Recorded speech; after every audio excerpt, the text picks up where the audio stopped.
पानी में गिरने से इंसान की मृत्यु नहीं होती। इंसान की मृत्यु तब होती है जब उसे तैरना नहीं आता।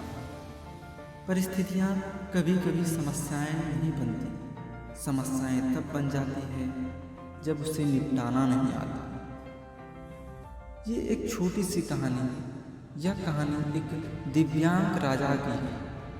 किसी राज्य में एक दिव्यांग राजा होता था। उसके राज्य में कहीं किसी तरह की समस्या नहीं होती थी। सब लोग खुश थे। ऊपर वाले को धन्यवाद करते थे कि हे प्रभु, आपने कितने अच्छे राजा साहब हमारी ज़िंदगी में भेजे। और राजा की दिव्यांगता थी। उसकी एक आंख नहीं थी और एक पैर नहीं था। लेकिन राजा को इस बात का कोई प्रॉब्लम नहीं था। एक दिन राजा अपने महल के गलियारे में घूम रहा था। उस गलियारे में शानदार पेंटिंग्स लगी हुई थी। उस पेंटिंग्स को देखते जा रहा था और सोचते जा रहा था। राजा उस पेंटिंग्स में उनके पूर्वजों की तस्वीर थी। उन पेंटिंग्स को देखते देखते निहारते हुए राजा सोच रहा था कि कितने सूरवीर खानदान में मुझे जन्म लेने का मौका मिला है। ऊपर वाले को धन्यवाद करता है कि मेरे पिताजी इतने सूरवीर थे। वह देखता चला जा रहा था और आखिरी पेंटिंग को देखा और उसके बाद एक खाली जगह को देखता है।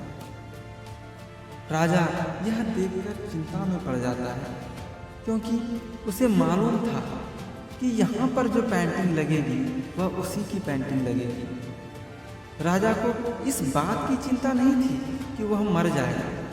मरना तो सबको एक दिन है। चिंता इस बात की थी कि वह पेंटिंग जो वहाँ पे लगेगी वह दिखने में कैसे लगेगी। राजा सोचने लगा कि मेरी एक आंख नहीं है, एक पैर नहीं है। इस गलियारे में इतनी शानदार पेंटिंग्स लगी हुई है, मेरी वाली सबसे खराब लगेगी। राजा ने सोचा कि मेरे मरने के बाद ना जाने कैसी पेंटिंग बने। एक काम करता हूँ, मैं अभी जिंदा हूँ, इस बीच मैं एक शानदार सी पेंटिंग बनवा लेता हूँ, ताकि कम से कम यह तो सुकून रहे कि मेरी अच्छी पेंटिंग लगेगी या नहीं। तो उस राज्य में ऐलान करवा दिया गया। सभी पेंटर्स को न्योता दे दिया गया कि आप आएं और राजा साहब की तस्वीर बनाएं। शानदार तस्वीर बनाएंगे, शानदार इनाम पाएंगे। सभी पेंटर्स को मालूम था कि तस्वीर शानदार बनेगी तो शानदार इनाम भी मिलेगा, लेकिन शानदार बनेगी कैसे? राजा की एक आंख नहीं है और एक पैर नहीं है।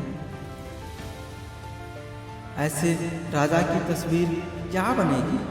और पेंटर्स सोच रहे थे कि नाम की बात छोड़िए, अगर खराब बन गई तो राजा को अगर गुस्सा आ गया तो सजा भी मिलेगी। इसीलिए बड़े बड़े चित्रकार भी आगे नहीं आए। तभी एक लड़का था, उसने बोला कि राजा साहब, मैं आपकी पेंटिंग बनाना चाहता हूँ, मुझे 24 घंटे का वक्त दीजिए। बड़े बड़े पेंटर्स आश्चर्य में पड़ गए कि लड़का क्या चाहता है, वह फांसी पे लटकना चाहता है क्या? राजा को गुस्सा दिलाना चाहता है क्या? क्या पेंटिंग बना पाएगा? बहुत सारे सवाल बड़े बड़े पेंटर्स के दिमाग में आने लगे। उसने बोला, ठीक है, आप बना करके लाइए। अगले दिन वह लड़का जब पेंटिंग बनाकर लाता है तो सारे दरबार में भर चुके व्यक्ति उस पेंटिंग को देखने के लिए तैयार थे। सभी को एक आशा थी कि लड़का क्या पेंटिंग बना के लाएगा। जब वह लड़का पेंटिंग बनाकर लाया तो हर कोई ताली बजाने लगा, सीटी बजाने लगा। राजा ने जब वह पेंटिंग देखी तो खुश हो गया था। राजा ने सोचा कि मतलब इससे अच्छी पेंटिंग उस गलियारे में नहीं है। अब यह तक की सर्वश्रेष्ठ पेंटिंग है। राजा ने उस लड़के को बड़ा इनाम दिया। आप भी सोच रहे होंगे कि उस लड़के ने आखिर कैसी पेंटिंग बनाई होगी जिसकी एक पैर नहीं थी, इसकी एक आंख नहीं थी। उसकी क्या पेंटिंग बनाई होगी?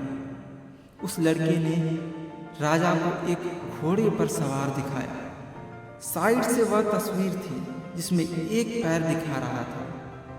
राजा तीरंदाजी कर रहा था और जब निशाना साध रहा था तो एक आंख बंद हो जाती थी। एक आंख बंद थी, वही आंख बंद थी जो राजा की आंख खराब हो गई थी। तो इस तरीके से लड़के ने एक आंख बंद करके इतनी कमाल की पेंटिंग बनाई। वह अब तक की सर्वश्रेष्ठ पेंटिंग थी। उस लड़के के सामने बड़ी चुनौती थी, लेकिन उसने सकारात्मक के साथ नहीं छोड़ा।